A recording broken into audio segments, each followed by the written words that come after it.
Assalamualaikum warahmatullahi wabarakatuh. Nama saya Ahmad Mughadib, NPM 719212801. Di sini saya akan menjelaskan yaitu tentang tugas dan syarat kewirakoperasian.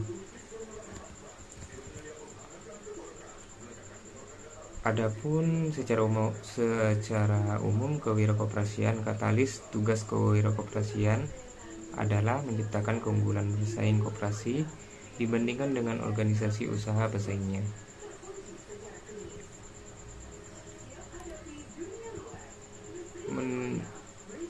Tugas kewirakoperasian itu sendiri yaitu pertama, mendudukkan koperasi sebagai penguasa yang kuat di pasar. Yang kedua, kemampuan dalam mereduksi biaya transaksi. Ketiga, pemanfaatan interlink market. Interlink market itu sendiri adalah hubungan transaksi antara pelaku-pelaku ekonomi di pasar. Yang keempat, pemanfaatan trust kapital. Trust kapital diartikan sebagai pengumpulan modal. Yang kelima, pengadilan ketidakpastian. Upaya pengadilan ketidakpastian sangat dimungkinkan mengingat adanya pasar internal pada koperasi. Yang keenam, penciptaan inovasi pada koperasi sangat dimungkinkan mengingat banyak pihak yang berkompeten terhadap pertumbuhan koperasi. Tugas wirakoperasi dalam hal ini menciptakan inovasi-inovasi baru yang menguntungkan bagi koperasi dan anggotanya. Yang ketujuh, pembangunan manfaat partisipasi.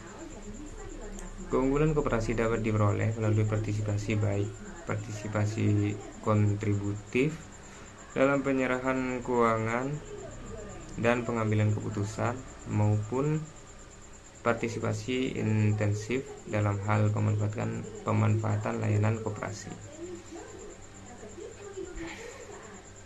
Berikutnya, persyaratan keberhasilan kewirakoperasian.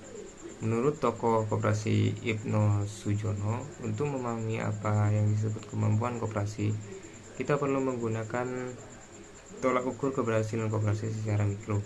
Keberhasilan koperasi dapat didekati dari dua sudut, yaitu sudut perusahaan dan sudut efek koperasi.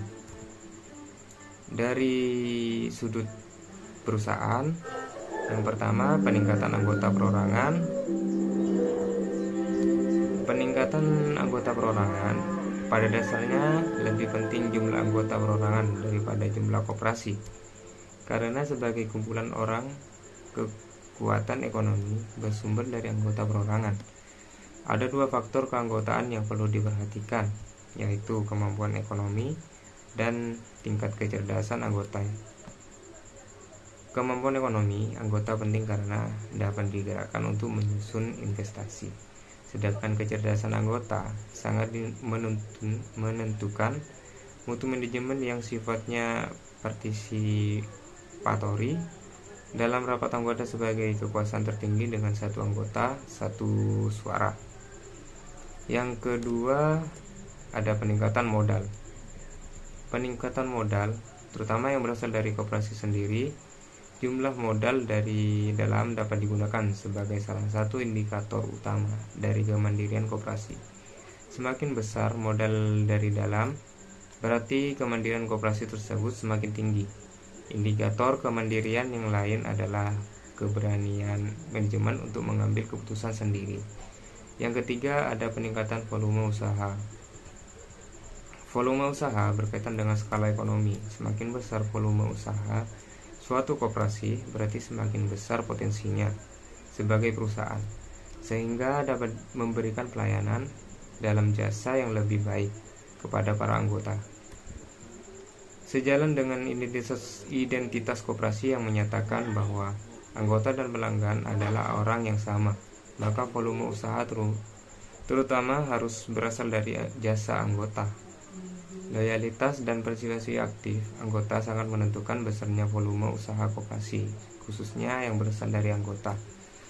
Adapun yang terakhir yaitu peningkatan pelayanan kepada anggota dan masyarakat. Berbeda dengan unsur yang lain, pelayanan ini sukar dihitung secara kuantitatif. Anggota dapat merasakan efeknya dengan membandingkan sebelum dan sesudah ada koperasi.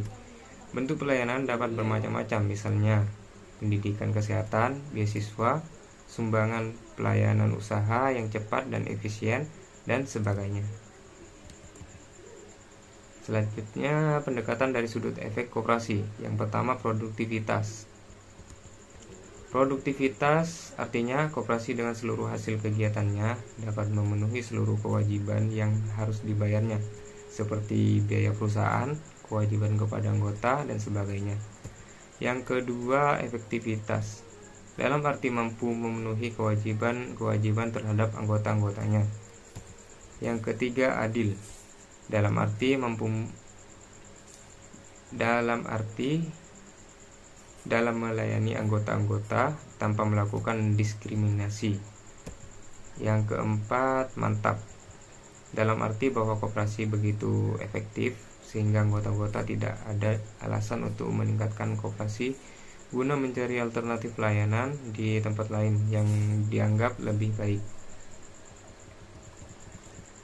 Ibnu Sujono juga menambahkan bahwa di Indonesia ada ukuran keberhasilan lain yang perlu digunakan secara makro sebagai akibat dari peranan koperasi dalam melayani masyarakat dan sebagai alat kebijaksanaan pembangunan pemerintah.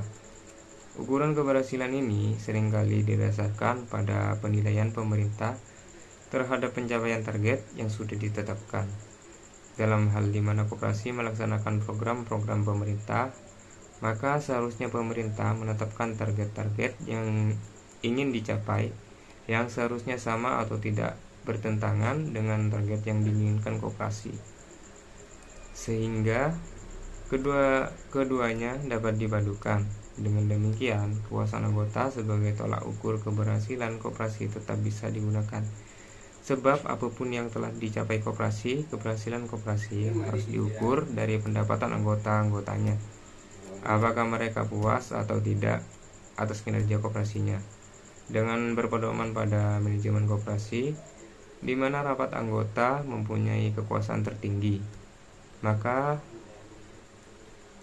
pengurus koperasi harus berhasil dalam menjalankan kegiatan operasionalnya, sehingga anggota bisa merasa puas atas kinerja koperasinya.